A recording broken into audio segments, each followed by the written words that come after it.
I'm Aaron Clark from IMBA. And IMBA is the International Mountain Bicycling Association. I'm based in Colorado, but I work nationally. So I work on policy, legislation, designations, predominantly on federal lands, national parks, a little bit, but Forest Service heavy, working on Bureau of Land Management. When you're working on those federal agencies, though, they're located, in places where people live, and inevitably that's a state, and inevitably that means that you're working with your state agencies. They interact with wildlife. Trails on federal lands have elements that are going to impact, or recreation in general has its impacts. And so you're working with state DNRs or state parks, and so that's definitely part of the work. So all this is super connected, and I feel like there's an opportunity to, many of you have probably done advocacy before, so you are familiar with these things, but frankly, it's a good reminder to myself always, and I think that you'll find that same to be true, is that just having oh yeah, maybe we need to do that better in our organization to accomplish this or that, and just as a refresher for some opportunity. So I'm certainly not the end-all person on these issues. A lot of this stuff comes down to common sense and experience, and sort of demystifying the advocacy process and kind of learning how there's tools within these are low-level tools that you can employ successfully at a high level and get results that come out of that. So, oh great, we don't have that anymore at the bottom. Thank you. So anyways, I joined IMBA in 2012. I've been a lifelong mountain biker. I do live in Colorado, like I mentioned, but I have a Midwest roots. I grew up in Detroit area and recreating and riding mountain bikes and hiking and camping in the Smoky Mountains of Tennessee and all throughout Michigan and Upper Peninsula, and studied geology and did my field studies up in the Upper Peninsula and Isle Royale. I hiked around, so Lake Superior. It's really cool to be in Duluth. I'd never been here before, so it's So I'd love a raise of hands from if you are within an agency or an elected official, land management agency or anything like that. Raise your hands. Okay, we got a handful. Awesome. If you work for a nonprofit that's advocating for trail-based recreation. Okay, and then for those of you who did not raise your hand on either of those, tell me maybe give me some categories, just throw it out there if you can. Conservation organizations or environmental organizations, things like that. Okay. Guiding, thank you. That's okay. Trail building, right on. Okay. Education, awesome. Yeah, thank you. Anybody else? Okay, so now I know who we've got. Well, I hope that, I worked for the Wilderness Society before I came to IMBA for about 10 years, and that's a conservation organization, and I was based in Denver and working in the Southern Rockies, and I was a recreation management or recreation advocate through those years, and really sort of learned the process of how to be a bad advocate when I didn't know what I was doing in the beginning, and how to be a fairly effective one. And one of the first books that was handed to me when I started back in 2003 was the Sierra Club's toolbox or matrix for grassroots advocacy. And it was first day of work, boom, hand that onto my desk, go read that. I had this boss that was really hands-off, and she was just bam, read that. You're going to be great at this in no time. And I was oh gosh, what do I do? So I just sat and read these things, and there was a lot of wisdom. Sierra Club is expert at these things. They know how to navigate these things. And so I learned a lot. And some of the things that we'll be talking about are generated from that, but they're kind of through some of my own experiences. I want to say though, as a precursor to all this, you have to understand that advocacy is a political endeavor, especially advocacy on public lands, right? These are your state parks, your open space, your city parks, because these are public lands. And so what you are doing has a political element to it. And that's not a bad thing. That's just something that you should understand and learn how to navigate that, because it's not about what you want. It's about the collective, and it's how to ensure that the things that you want are supported by a broader audience. And we're fortunate to have outdoor recreation as being something that's so popular across the political spectrum, and that benefits us in a way that makes our job easier. Really, what your success depends on, though, and you'll notice that I'm not gonna I don't have the silver bullet to add, you do this and everybody's gonna roll over and be interested in what you want to do, because it's not about your values. Again, it's that political process. It's about other people's values, and so it's about relationships. Relationships. It's how you leverage them. It's how you mobilize them. It's how you build them, manage them, and all those elements that really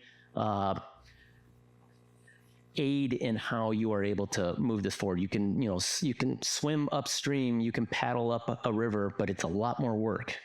And if you're able to learn how to navigate it with the flow, it'll be a lot more successful. So we'll talk a little bit about, this is, I would call it more of the 101 levels. And then, later on, you might find yourself in a situation where you have a pretty formidable opponent for good reasons, or you don't feel like maybe they're fair enough reasons, but that doesn't matter. And you might find yourself in a collaboration or negotiation, and there's key elements to how to navigate that as well. So, everybody's heard the adage of, lemons or lemonade, right? And I apologize that I'm in the mountain bike community, so there's gonna be a lot of mountain bike imagery and things like that, but I do it all, but I tend to talk to mountain bikers.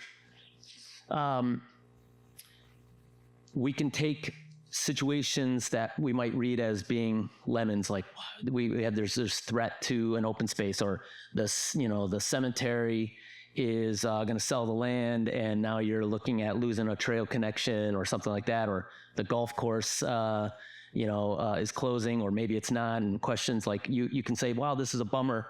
Or you can try to change it to lemonade, right? That's easier said than done, but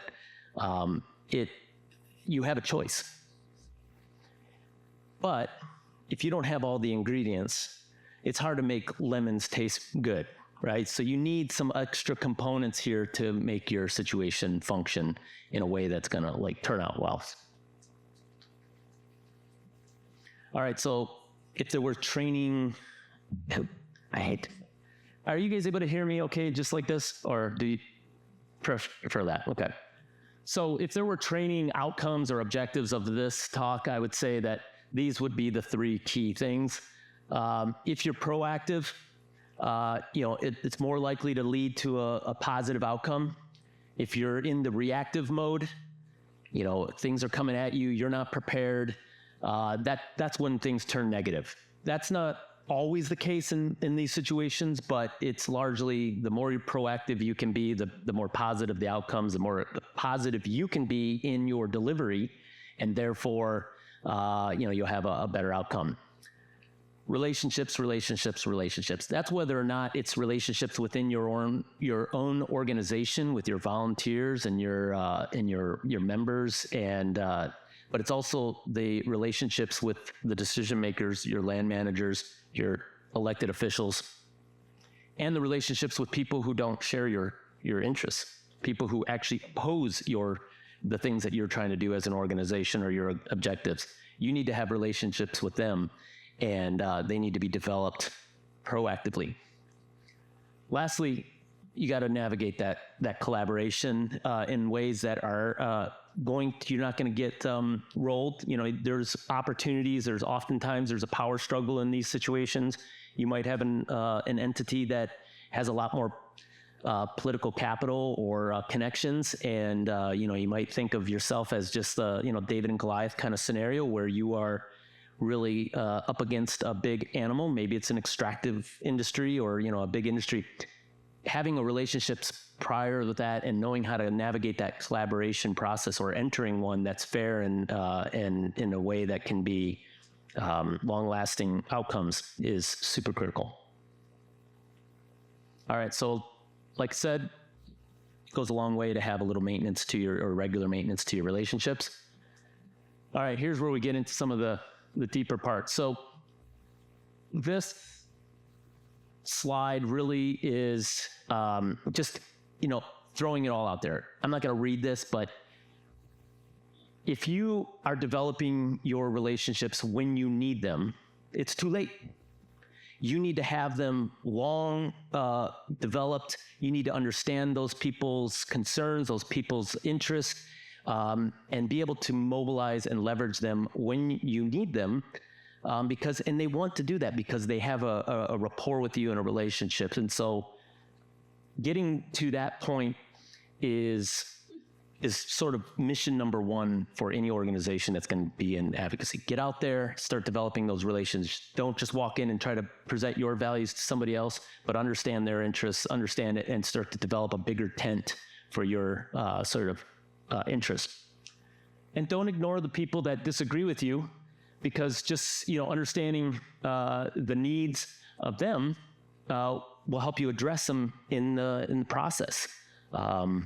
There are lots of situations where if you're a trail advocate or if you're in different spaces of this realm, if you try to protect a property from development or something like that, that understanding what the other concerns are, sometimes they're very valid, and there's ways that you can navigate those. The answer isn't just always, singular. It's a dynamic process. And so, the better you're able to make everybody win is a better outcome and more likely to happen. I threw out just a bunch of lists here because this is more within your own organization. If you are thinking about who uses these places, and you can replace this question and you can replace these with your scenario and your place, but from our trail-based mountain biking community perspective, we're looking at who uses these trails, who has a stakeholder in these places, and might us reaching out to them not only will maybe expand our volunteer base for when we're doing stewardship or when we are trying to get people to come out to events, but also just to incorporate their needs into the planning of this so that we don't develop a plan or a proposal in a vacuum, and then when it's revealed to the community, they're like, that doesn't do this and this and that, and you're like, oh, I didn't realize that you wanted that. We could have done that. And you're already behind. You want to develop that in the open with a lot of partners, because then they have sort of the ownership of it. They're wed to the outcome because they've been heard, they've been incorporated, and things like that. So, any questions about that, or just like so far where we are? Or? Okay. So going back to that Sierra Club matrix, one of the key things that it starts with is, the lay of the land. You have to understand your situation that you're trying to work within. And there's sort of a lot of questions that you should ask yourself when you're mapping it out. And, who has command of the power and the politics of this area? That means it's not necessarily just the land manager who's going to make that decision, because oftentimes they're going to look to maybe the county for some guidance. They're going to look to the city, the mayor, what their goals and objectives have been for the community and the master plan, or they might be looking at the SCORP, the statewide comprehensive outdoor recreation plan for some of these things. So there might be key figures in your community. They have influence that you have to have them on your side, or you have to at least neutralize that interest in order to get something moved. So if you don't know who that is, then you're going to be at a disadvantage, and then you're just hoping for the best, and that's not the best place to be in. Where do you fit into that situation? Are you at opposite ends of of that person's who has the politics or the power or the decision maker, or are you at odds with that, or are you aligned, or are there ways that you can align yourself with that interest in order to not be approaching this from an outside angle? DFCs, anybody know what that is? Just simple, desired future conditions. So I believe the city of Duluth, and I'm no expert, but just hearing the mayor talk earlier, he was talking about a value proposition of just like the community and what this community can really market themselves as. And it's not the 18 baseball fields, right? It was more on the outdoor recreation trails. So what are the desired future conditions for your advocacy element, your trails plan, or your park or whatever space that you're trying to either protect or develop into like an outdoor amenity? Or maybe there's a threat that would change that and the existing opportunities and the assets. What are the desired future conditions? Be able to fit that within these upper, all these play into each other. It's key to know who benefits and who doesn't. Is there somebody, you get a lot of NIMBYism in situations where you're building systems within communities. Yesterday, I was riding a bike from the Ski Hut Adventure Center, so out by Spirit Mountain on the Traverse Trail. I'd never been on it before, so it was awesome. I was super psyched. And I was riding, and at one point in time, you might know if you ride that, I cross over the road, and then I enter the trail, like the berm was like up against this house. It's a little tiny house, but like that person, I wondered what they were thinking when there was like a bulldozer building that trail right up against that house. They're like, what is happening right next to our house? And then I thought, well, I wonder if the property line, is right there at that house. And so that's city property. And, all these things, of course, being an advocate are going through my head as I'm just like railing this corner. I'm like, I wonder what they thought about that. I don't know. Maybe the story there was that they were totally psyched. They ride. Maybe the choice was, hey, not in my backyard. Don't get in there. So who benefits and who doesn't?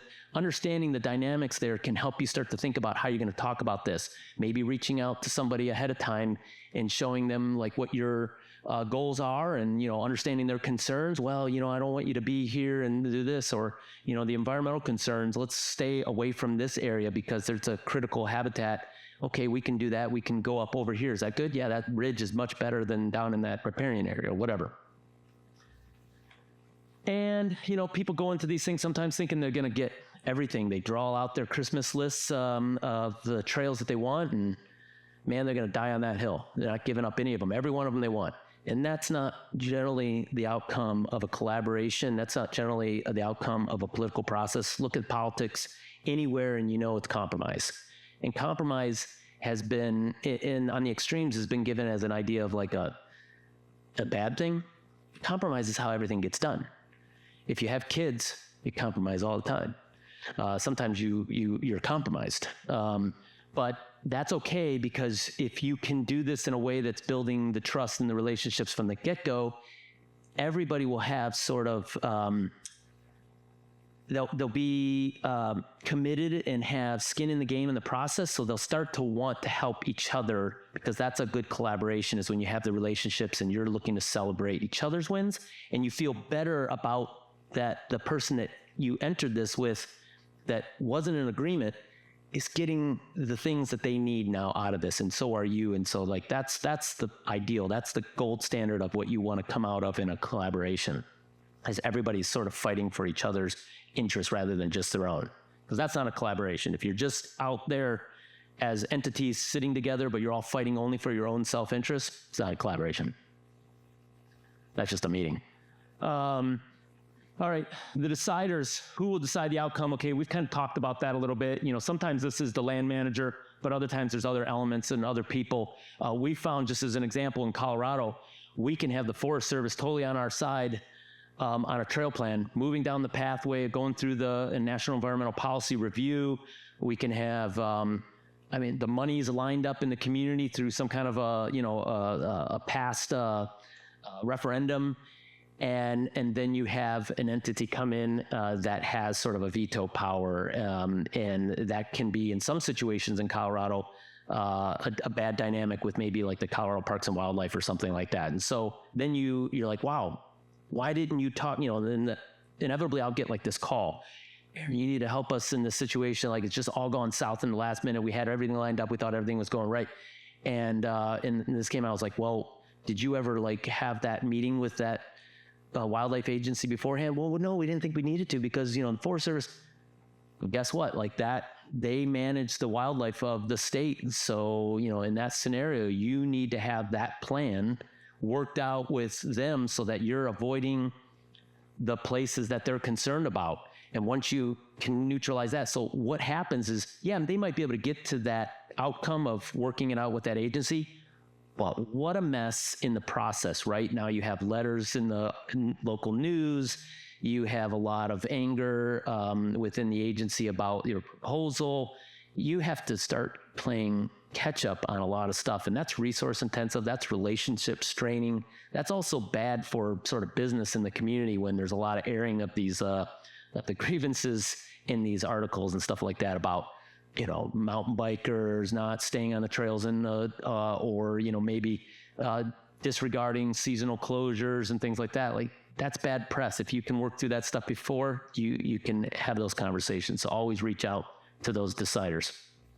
They are also influencers sometimes.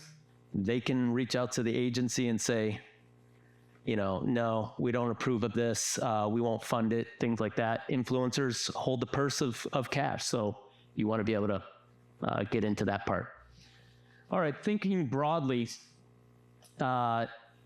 your allies can at times be, if you go too far, or if you sort of, look too extreme in a situation, they can become your opponents, or they can just distance themselves from you. So I think that's a key part to remember. But, with your allies, you need to leverage their unique interest in being an ally of your sort of goals or of your project. And of course, I'm saying a lot of things like your goals. When it's done right, they're not your goals of your organization. They become a collective's goals. And that's why these allies are not just fighting for your interests, but they share your interests. They see the value for what their unique interests are. And when you're talking about that, it's important to communicate that to the community, because this is where your tent gets broader in its value proposition to your community. All seems like this is like obvious, right? There's nothing in that I probably said here is that crazy, but you know what? We oftentimes in the moment, we forget to build these things into our campaigns because we're in a rush. We're time crunched. We didn't have the planning maybe early enough, and so now we're just having to like race through it, and the things that take time, that don't yield what we think are immediate results, or that we need immediate results, they get pushed to the side, and oftentimes it's that relationship building, and that is a mistake long term. With your opponents, you've got to find the common ground. There's always something out there that is common ground. One is, hey, even if somebody does not want your trail going through that piece of city property, it's because they value that city property in a different way than you do. That is a common ground. You both value the city property. And, you might be able to talk to them about, well, with population, growing in the community and demand for recreation, this piece of property that you love so much, people are going to go out there, and if they don't go out there in the right ways and it's not planned and managed, then there will be more resource damage to this property than there will be if we can plan for it and manage a trail that does X, Y, and Z, or whatever it might be. And then that starts to bring that connection, right? Oh, okay. So you're not just looking to abuse the land and this is the property you want to do it, but you're actually trying to use recreation as a conservation tool so that it can be managed, planned for, designed in the appropriate places. And that can open up these conversations in a way that it changes the dynamic of the conversation, because at once, without that relationship, you're looking at each other as, you don't want people to recreate, and you just want to, destroy the land. And that's really not that's the simplistic way, right? But we've all heard these kind of the framing of these conversations in those simple ways because they draw people in to like want to choose sides. And, that's a tactic. And so if you can sort of change that up front and diffuse those kind of arguments and get ahead of it, then, those things will not set you back.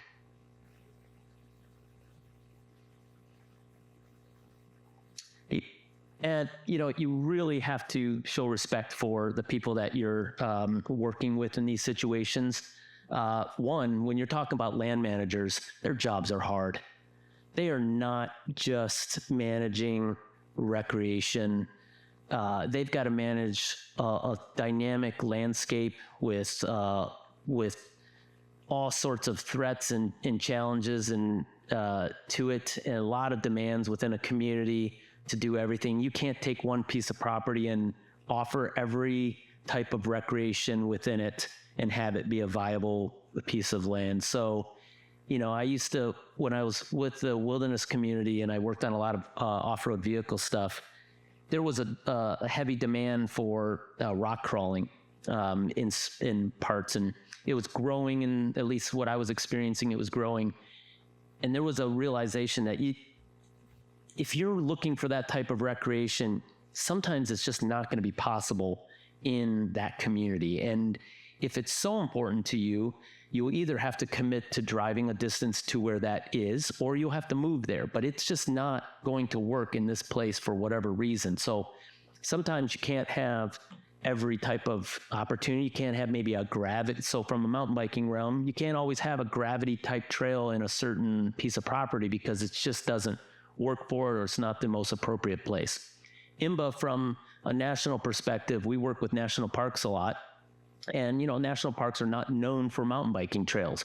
There are mountain biking trails in some national parks, but it's never going to be the rad type of mountain bike trail that maybe a forest or a city or a county might be able to offer, because that's just not the place for it. But you can still have family riding. You can still have some single track trails and things like that. So understanding the challenges that your managers are going through and being respectful of that and working within the limits of the land is, highly advised to accept that. All right, so I just threw up here a bunch of different entities. This is not the end all, right? Again, this may not apply to you in every situation. There's probably others that you can think of in your scenario that fit within this. But if you are trying to influence your land manager about something, these are a lot of stakeholders in those lands that are also have their intents accomplishing their goals. And you're going to want to have the relationships with them to understand where you fit into that equation, meeting with them regularly. Even if it's just touching base on occasion, you might not have a specific ask, or they might not have a specific issue that overlaps with what you're working on. But what you don't want to do is introducing yourself. Hi, my name is Aaron Clark. I'm from IMBA. And they don't know who the heck IMBA is. They don't know who you are. And you're now in that situation where you need them to kind of vote your way or support or write a letter or something like that. So again, just having name recognition between that rapport that you can create over time, and not even asking them for anything in the beginning, just developing that relationship, understanding what they're working on. I just sit down sometimes and meet with different entities for, a lunch or a coffee. What are you working on? Oh, okay. And it doesn't matter. Half the times has nothing to do with anything that I'm working on, but I'm finding out what they're working on, and we're just developing a rapport. And it's just an easy conversation, trust. They know I'm not asking for anything of them. I'm not proposing, something that they don't agree with, stuff like that.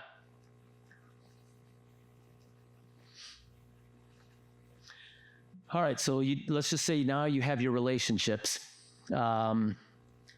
You are, you kind of are an organization, you have a mission, you kind of know what you want. I would say that a lot of times groups that are forming, even groups that have been around for a while, they have that one person within their staff or a group of people. They kind of look at that land, man, we would love to have trails there someday. Or maybe there's some illegal riding that's been, or social trails that have been being used by the community. And it's one of those things where like, these are kind of not really official, but man, just like keep it on the down low because we're allowed to use it. And we've had so-and-so within the city say, yeah, it's okay, keep using it. Bad idea, man. Come forward on that stuff, get those things solidified because one day those can be shut off completely. And then you're like, wait, what? How did that happen? We weren't prepared for that. So what does that relate to a trails master plan? If you have a trails master plan and you bring it but you've kept that within your own organization, you know what you want, you've designed it out, somebody even drew it on a piece of paper and did it on GIS, okay, so now it's mapped, but you've never publicized that. No one knows about it but you guys. And there's no history to your plan.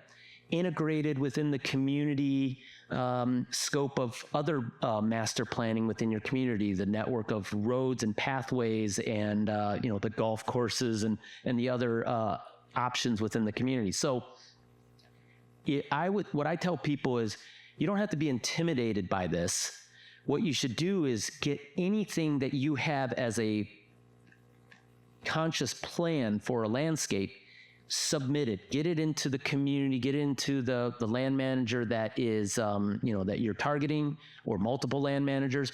Put it out there to the newspaper to get it as an op-ed, publicize it, because it's much better to walk into a meeting and say, in 2014, you might recall, we submitted this master plan as a goal to the city, and now it's 2024. 10 years later, we're still advocating the same thing, or it's evolved in this way, but we have a history of asking for this. We're not just fly-by-nights where we come in, ask for a trail that's just sort of whipped up at that moment. And so that's where you take your organization and you kind of move it into a professionalized situation, is that you're getting ahead of it, you're creating a history, you're showing that you have staying power, right? You have the same thing, you've thought this out in a way that is articulating why it connects within the community. And so these are just sort of elements that you should include that I think are important. There may be more. You might think of something, and if you do, please raise your hand if you think there's an element that I should have in here. But you just want to map what's out there. What's the existing network, and how does your proposal connect things, expand them, meet things that don't exist, provide experiences that aren't there now? You have an opportunity for system connectors, future improvements and expansions. You've articulated that. And I would really say that not only is this master plan a map, should accompany it, but it should be a dialogue. It should talk about how you could, actually, I think there's something I'm missing here, is stewardship maintenance. Spectrum of experiences. This is not just for mountain bikers, but hey, what about dog walkers? That's equestrians. How do you build into your trail system stuff for other users, multiple users? Trails are common ground for a lot of people in the community. And so if you're trying to build single-use trails, good luck. You're going to have a uphill battle. Trust. This is your trust incorporated, your partners. You have met with them when you developed this in order to take into account their interest in a way that says, okay, yeah, like they know that now your plan doesn't conflict necessarily with them. And trails that are environmentally sustainable. That's a no-brainer, right? You need to make sure that you have maybe met with the land managers, the DNR, the wildlife managers, to know where you should avoid. And you might show them your first iteration and they're like, yeah, like over here, not a good idea. Over here, that's a better spot. Is there any way? Well, the terrain doesn't suit it as much. Okay, so what about right into here in between? Yes, okay, that works. We can live with that. Built environmentally sustainable. Evaluate it often. Hey, things change. Times change. Communities develop. a neighborhood pops up over here, you might need a new connector that kind of brings that in. Otherwise, they're going to create a social trail that cuts across this meadow, or floods a lot, or whatever the case may be. You can adapt these, and you should, but don't let the thought that you're going to have to adapt them because you don't know prevent you from getting this in.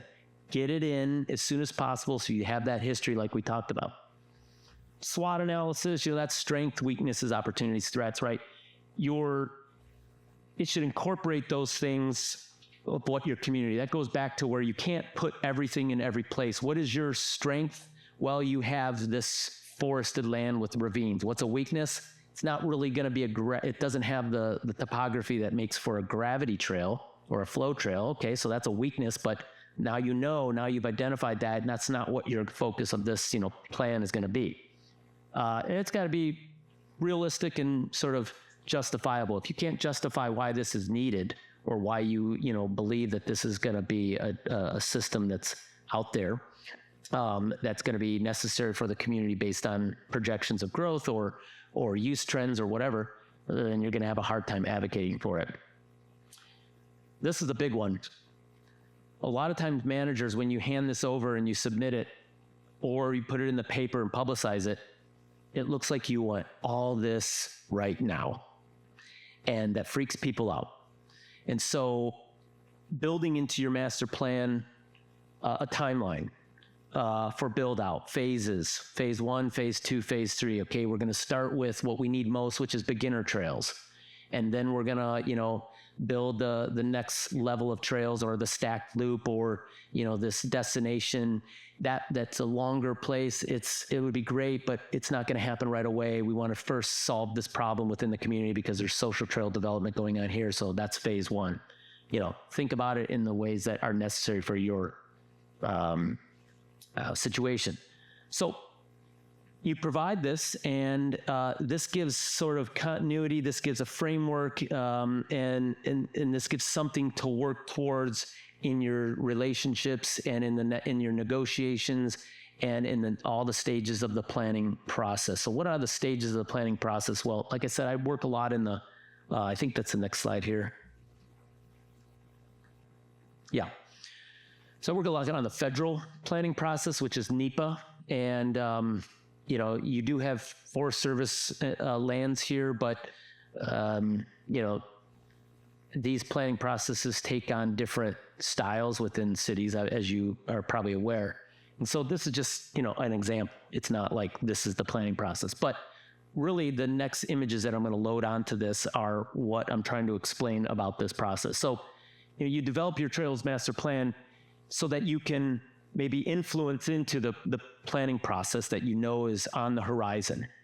And then that planning process begins, and there's a draft proposal. Hopefully, you've had these relationships that your draft proposal is incorporated into one of the alternatives, or, it's being at least incorporated some way. Maybe your efforts have led to a standalone proposal that is just about putting that trail system, for instance, in that area. That's great. But now you're sort of exposed, right? In a way that is not just kind of hidden throughout this bigger planning process. The tension's on you, so you really have to be on your game even more. So don't get like, wow, we've got this trail proposal, we're totally going to score. Like there'll be people that question it. Then you go through these, they're going to question it in the community meetings. Then you have your final decision in your plan implementation. So this is a lot of times where people get caught off guard right here. Actually, in these three, but let's see, 111 on this. That's weird. I think they got transferred from Google Slides and formatting got messed up, but hopefully that's all that the problem is.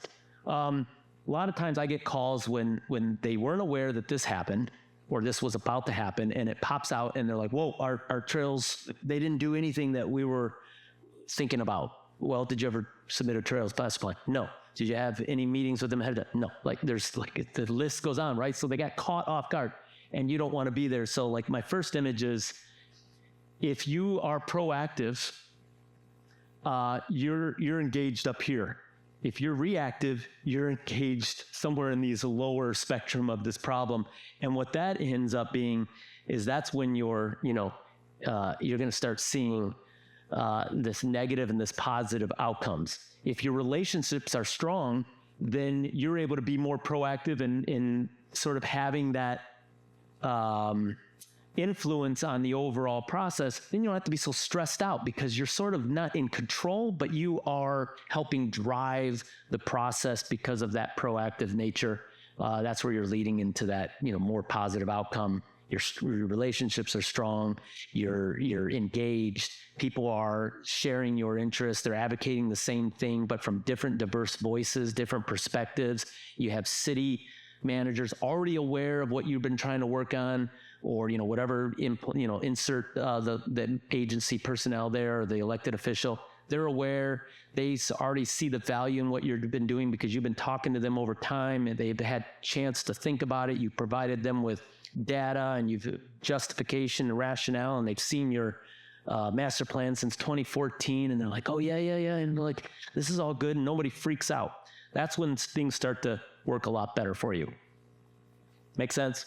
This is elementary level stuff, but it's just things sometimes that we don't necessarily put the energy in our organizations with limited resources, limited capacity and staff, and we don't get these things right. So if we can back up, and that's my challenge to everybody, is take a step back in these processes and really think about how do we slow down and do this right? All right. Managing relationships.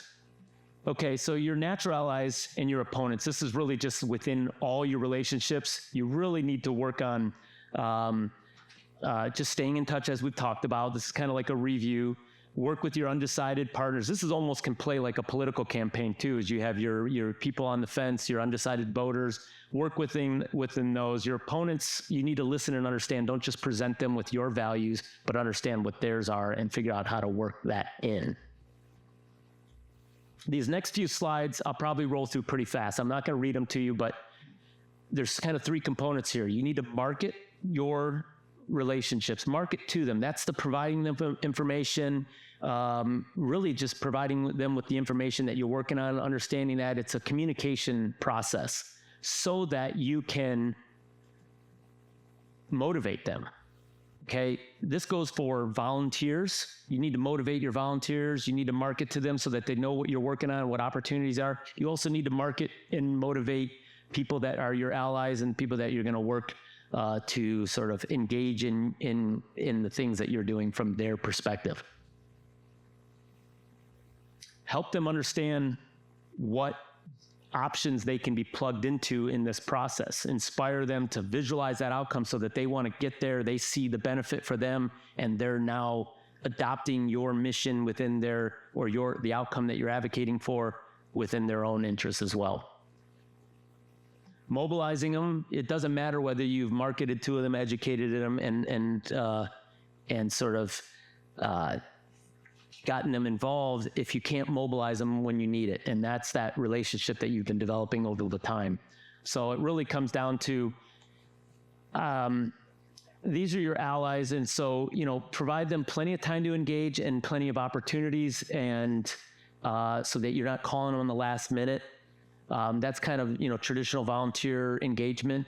Don't also just try to think that all your volunteers need to do is sort of a singular task, but some people don't want to get up here and speak in front of an audience. Some do. Some are not, some want to, but they're not the right person for that because you know what they do. Other people are really good at writing the letters. Some people are good at maybe doing a social media post or grant writing so that you can afford to go, through this process.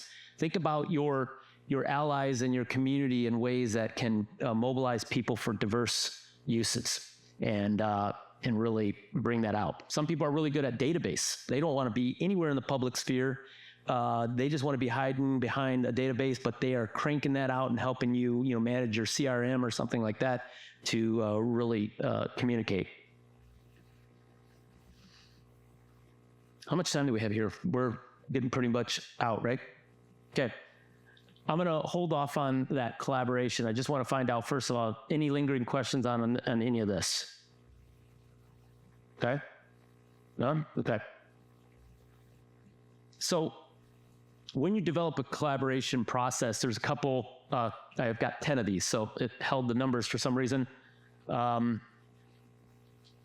It's really critical to establish a framework for collaboration up front so that you actually have rules and under an agreement within a collaboration. If you have multiple entities that are working together to collaborate, it can sometimes be a war of attrition. That's a tactic, and you don't want that because it just wears everybody out and it bogs the thing down. So you want to develop a clear statement of goals. You can change your position, but you have to be consistent. So if you're changing your position on something, you have to be able to explain. And it's critical to be open and honest through a collaboration. It builds trust. It destroys trust if you're dishonest or, working behind somebody's back. Competing goals, it's not about the values. It's about an outcome. And working in a collaboration, you have to dismiss those values because sometimes they're different and they don't line up. So you're really looking for optimizing an outcome to a goal that works for everybody. A zone of agreement, that's a critical thing. Like, hey, where do we agree? Where's our common ground? Let's get those things out there first. Let's list them. We're never going to revisit them unless there's a compelling reason. But now we're going to identify what issues that we need to resolve. Let's focus in on those things so that we can be efficient with our time. Big picture, small details. I'm being open-minded for a solution. You're trying to get to a solution. It's not, you're not here to just like win somebody over on your values. You're here to, solve a problem. Joint ownership. This is a critical one. Nobody owns the process. So they don't have the sort of dictating what's going to happen and how you're going to do it. If you're entering an authentic collaboration with somebody, you own it jointly, and you should be striving for an outcome that is fair for all people, and not necessarily a consensus, but definitely an overwhelming majority of agreement. And you have voting things, like sometimes you're like, I support this, I oppose this, but there's a range in between those two extremes. Is like, I'm not super psyched, but I can live with it. That's a voting piece that I have in a Colorado collaborative that we do. Is you can say, not psyched, but I'm not going to hold up the process over it. And then there's sort of a different range within those. Again, expedite the process. It can't be a war of attrition where it goes on for endless years because somebody knows that they have the power to like, they're the prevent something from happening, and you're the advocate for something to happen, and they have control of just keeping, they've got status quo, and that's on their side. That's not a successful collaboration, and that has to be recognized, raised, and changed. This is important too, is you can blow up the process if somebody within your group or somebody within the collaboration goes off and, speaks off to the press and is counterproductive to what the collaboration does. So you got to have press guidelines.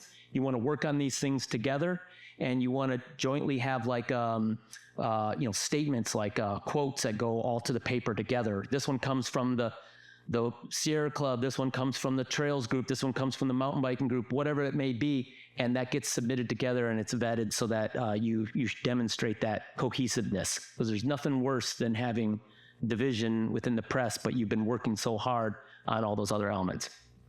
Work with the decision maker. You've got to make sure that what you're doing in this collaboration is politically possible or is worked out with the land managers, because even the best agreement, if it doesn't fit within the land or in the process, will be a waste of time. And celebrate the wins together. Even the small ones, and I think my next slide, goes to that, and then I'm pretty much done here. Yeah, so this is an example, this is in New Mexico, Columbine Hondo Wilderness.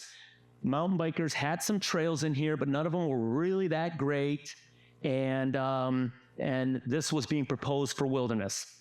And what the mountain bikers agreed to in this collaboration was to move a 1964 wilderness in the Wheeler Peak Wilderness boundary, and it was just moved along this section here, which opened up a mountain bike trail that went from one point to another point, and now they could ride through that area because it's no longer wilderness. That was the agreement. And they would, for that little short section, they would seed this as they would support this as becoming wilderness in the future. And we all got together with all those groups and passed that bill in 2014. There's that date again. They called the Columbine Hondo Wilderness Act. And there's IMBA in there, and there's the mountain bike group in there somewhere. And then all those groups, we put out an ad on the paper, thanking the senator. And, that's kind of the celebration of the win at the end. And not everybody got everything they wanted. I'll tell you what, the wilderness community did not like moving a wilderness boundary for a mountain bike trail. And a lot of people did not like losing that area to mountain biking that became wilderness. But in the end, the joint outcome was agreeable enough to support. And now I think everybody feels like that was a win. There's your take-home messages. Relationships matter. Public lands are political because they're public lands. All trails are local, which means really like, hey, that's a local issue. It really does come down to making sure your relationships are local. Publicize your community vision. That's with your trails plan. Proactive equals more likely positive outcomes. Reactive is going to lead to a negative outcome a lot of times. Sometimes you have to react, but if you have the proactive relationships, then your reaction will be more informed or be more successful. And authentic collaboration takes effort, but it yields more durable solutions. So yes, you might be able to do it without a collaboration. You crush the opposition in this one situation, but now they're mad at you. Oh, and we wanted to get this trail later on in phase 2. Well, now you just ruined all your relationships. That's going to be much harder. So if you do it together in the beginning, outcome might be a little less than you first envisioned, but it'll be more durable and it will allow you to continue working with those relationships and those partnerships later on. Okay. Well, hopefully you can get your stoke all the way up to past 10 if you're able to do these things. I think that's left over from another slide, sorry. That was it. So she'd said there was a last slide past this. Oh, yeah, there it is, sorry. So any questions for any of that, or thoughts, or things that you think in this experience that pulled up in their experience? That there was, or it must have knocked it off the park here because of or